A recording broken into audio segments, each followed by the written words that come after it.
L'avis client a-t-il un impact sur la valorisation, négatif ou positif?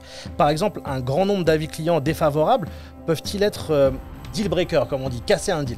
Oui, bien sûr, l'avis client a un impact sur la valorisation.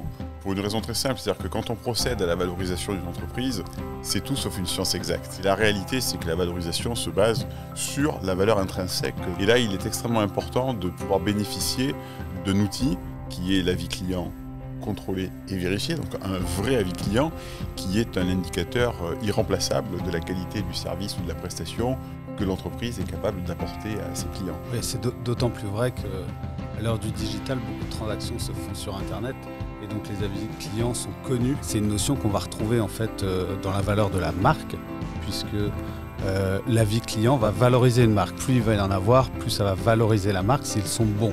Le fait de vendre, de réussir à vendre son entreprise, de la céder ou non, c'est sa retraite. Quand un dirigeant de TPE arrive à 60-65 ans, il n'a que ces deux éléments pour valoriser son entreprise. C'est combien il a de clients, qu'est-ce qui pourra être revendu éventuellement parce que le repreneur il veut faire des ventes additionnelles. Mais que ce soit la récurrence ou la vente additionnelle, on ne peut la faire que si la base de clients au départ est saine, que si les clients sont contents. Donc incontestablement, non seulement ça a un impact sur la valo, mais plus important encore que la valo, c'est dans bien des cas ce qui permet de faire le deal. C'est ce qui permet d'exprimer une valeur qui n'aurait pas été identifiable pour une petite entreprise sans cet outil-là.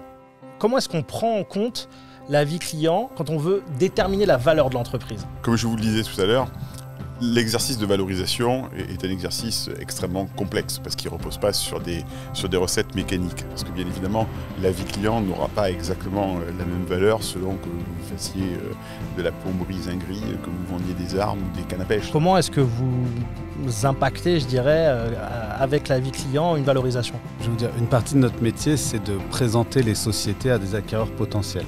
Pour ça, on rédige ce qu'on appelle un infomémo, qui est un document assez large, qui reprend notamment tous les actifs de la société.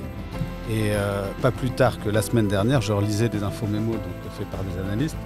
Je disais, il manque l'avis client. Il manque l'avis client, c'est un actif de la société, il faut le mettre en avant parce que la société a de bons avis. Ça veut dire effectivement que la société a créé un fonds de commerce stable, récurrent, et ça doit se traduire dans le chiffre d'affaires.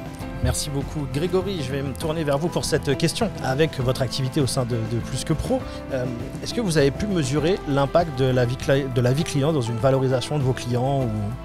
Ce que l'on sait, et c'est ce que j'ai exprimé tout à l'heure, est-ce qu'il est encore possible en 2023 de convaincre quelqu'un qu'on a un bon bulletin et qu'on refuse de le montrer? Quand, et je dis bien quand, les avis clients sont bien utilisés, on a plus de visibilité à chaque nouvel avis. Donc non seulement c'est aujourd'hui la clé du référencement sur Google, donc un élément de valorisation, parce que plus je suis visible, plus j'ai de leads, mais plus mes notes sont bonnes et mieux je transforme. Donc j'ai des vrais leviers pour effectivement présenter une rentabilité, ce qui va intéresser les fonds ou n'importe quel acquéreur positive. Mais en plus, c'est ce qui va faire la différence dans le temps pour toutes les raisons évoquées. J'ai envie de vous poser une question à tous les trois. Au-delà de la valorisation, justement, en quoi l'avis client est un marqueur fort pour l'acheteur? C'est que pour le vendeur, c'est la démonstration de son savoir-faire.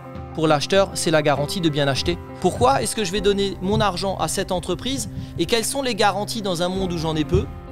Je vais avoir de les récupérer.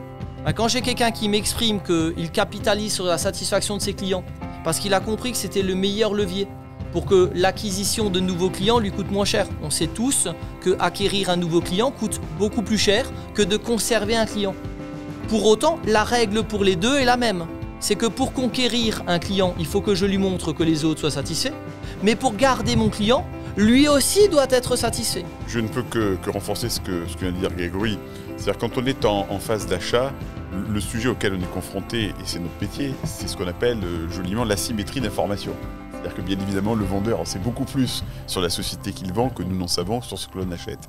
Et il est clair que, pour revenir à ce que disait Nicolas tout à l'heure, on se base sur le travail de professionnels qui nous fournissent des documents pour présenter la société, normalement, de manière tout à fait impartiale, mais en essayant d'appuyer sur les points forts. Très clairement, dans la mesure où on sait aujourd'hui que c'est disponible, je pense qu'une information qui arriverait aujourd'hui sur une société dont le secteur s'y prête, sans avoir d'avis client vérifié, ça ne serait pas forcément un deal breaker, mais on se poserait d'abord la question de savoir pourquoi ils ne nous les montrent pas.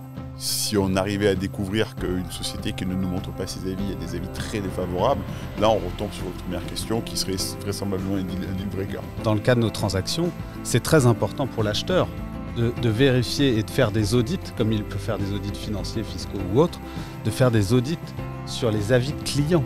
Mais c'est aussi bankable d'avoir des bons avis clients. Parce que les banques, vous savez, ont des critères financiers, mais pas que. Ils vont pouvoir regarder ça demain, les avis clients, savoir s'il y a une pérennité dans l'activité à travers ces avis clients.